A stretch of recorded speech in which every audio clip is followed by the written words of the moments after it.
कोलकाता से एक बार फिर हिंदुत्व को लेकर सियासी विवाद खड़ा हो गया है।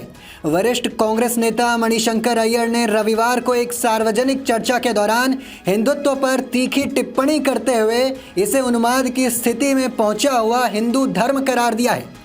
अय्यर के इस बयान को लेकर बीजेपी ने कांग्रेस पर तीखा हमला बोल दिया है। नमस्कार, आप देख रहे हैं नवभारत लाइव और मैं हूं आपके साथ अनिकेत कुमार झा। दरअसल कोलकाता डिबेटिंग सर्कल की तरफ से आयोजित हिंदू धर्म को हिंदुत्व से संरक्षण की जरूरत विषय पर हुई बहस के दौरान मणिशंकर अय्यर ने ये बात कही। कार्यक्रम को संबोधित करते हुए अय्यर ने हिंदू धर्म और हिंदुत्व के बीच स्पष्ट अंतर बताते हुए कहा कि हिंदू धर्म एक आध्यात्मिक और दार्शनिक परंपरा है, जबकि हिंदुत्व एक राजनीतिक विचारधारा के रूप में सामने आया है। मणिशंकर अय्यर ने कहा कि हिंदुत्व बहुसंख्यक हिंदुओं के भीतर डर का माहौल पैदा करता है। उन्होंने ये भी कहा कि 80% हिंदुओं को 14% मुसलमानों से डराया जा रहा है। उन्होंने दावा किया कि हिंदू धर्म हजारों साल पुराना, मजबूत और आत्मनिर्भर है, जिसे न तो किसी राजनीतिक विचारधारा की ज़रूरत है और न ही हिंदुत्व पर उसकी निर्भरता है। अय्यर ने हिंदुत्व के आक्रामक स्वरूप पर भी सवाल उठाए और अल्पसंख्यकों पर हमलों और धार्मिक सांस्कृतिक अभिव्यक्तियों पर कथित प्रतिबंधों का जिक्र किया। उन्होंने महात्मा गांधी और वीर सावरकर के विचारों का हवाला देते हुए कहा कि गांधी का हिंदू धर्म अहिंसा और सह अस्तित्व पर आधारित था, जबकि सावरकर का हिंदुत्व राजनीतिक आक्रामकता और टकराव को महत्व देता है। वहीं अय्यर के बयान पर अयोध्या के संतों ने और बीजेपी प्रवक्ता शहजाद पूनावाला ने तीखी टिप्पणी की है। क्या कुछ कहा, आइए सुनते हैं।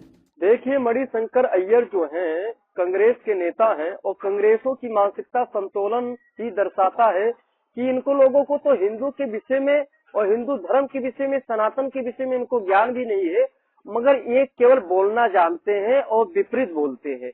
जो करोड़ों सनातनियों के आस्था पर चोट पहुंचाने वाला यह बयान है। अगर इनकी हिम्मत हो तो इस्लाम धर्म पर बोल करके देखें, नबी पर बोल करके देखें, तो आज इनकी क्या हालत होती। हिंदुस्तान में रह करके जिस तरह मणिशंकर अय्यर जो कांग्रेस के नेता हैं और समाज में रह करके एक सनातनियों के आस्था पर इस तरह इन्होंने बयान दिया है, इनको पूरे हिंदुस्तान से माफी मांगना चाहिए। ऐसे लोग ही केवल सनातनियों के आस्था पर चोट पहुंचाते रहते हैं।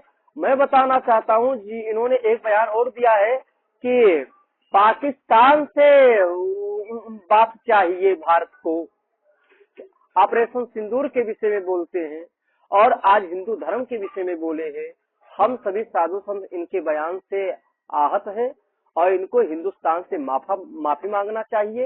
हिंदू धर्म के ये है ही नहीं, हिंदू धर्म के होते तो ज्ञान होता, मगर ये हिंदू धर्म को लेकर के इन्होंने जो कहा है कि पागलपना है ये हिंदू धर्म, इनकी मानसिकता संतुलन ही ठीक नहीं, इनको ये अस्पताल की जरूरत है। कांग्रेस का हाथ हमेशा पाकिस्तानी के साथ, आतंकियों के साथ। कांग्रेस की एक ही पहचान, करो पाकिस्तान का गुणगान और करो सेना का अपमान।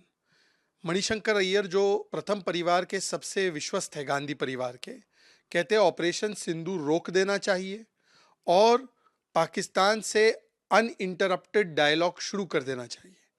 ये वही कांग्रेस पार्टी है जिसने 26/11 के बाद पाकिस्तान को मोस्ट फेवर्ड नेशन का दर्जा दिया। एक भी बार अनेकों आतंकी हमले के बावजूद पाकिस्तान पर कोई हमला नहीं किया। 26/11 के बाद जब एयरफोर्स ने कहा कि हमला करना चाहिए, तब भी उसको नकारा। और चिदम्बरम जी ने बताया कि कैसे अंतर्राष्ट्रीय दबाव में कांग्रेस ने आतंकिस्तान के ऊपर कोई कार्रवाई नहीं की। ये तो उल्टा पाकिस्तान को 26/11 और समझौता के लिए क्लीन चिट देने लगे। आज प्रथम परिवार के इशारे पर चिदम्बरम मणिशंकर अय्यर ने फिर से पाकिस्तान की पैरवी की है, सेना के ऑपरेशन सिंदूर का मखौल उड़ाया है। और ये आज पहली बार नहीं किया गया। राहुल गांधी सर्जिकल स्ट्राइक को खून की दलाली बोलते हैं, सेना की पिटाई हो गई ये बोलते हैं, सिंदूर को छुटपुट फेलियर और सरेंडर बोलते हैं। इसका मतलब कांग्रेस आज आईएनसी इंडियन नेशनल कांग्रेस नहीं, ये इस्लामाबाद नेशनल कांग्रेस बन चुकी है। बहरहाल इसको लेकर आपका क्या कुछ कहना है, कमेंट सेक्शन में जरूर बताइए।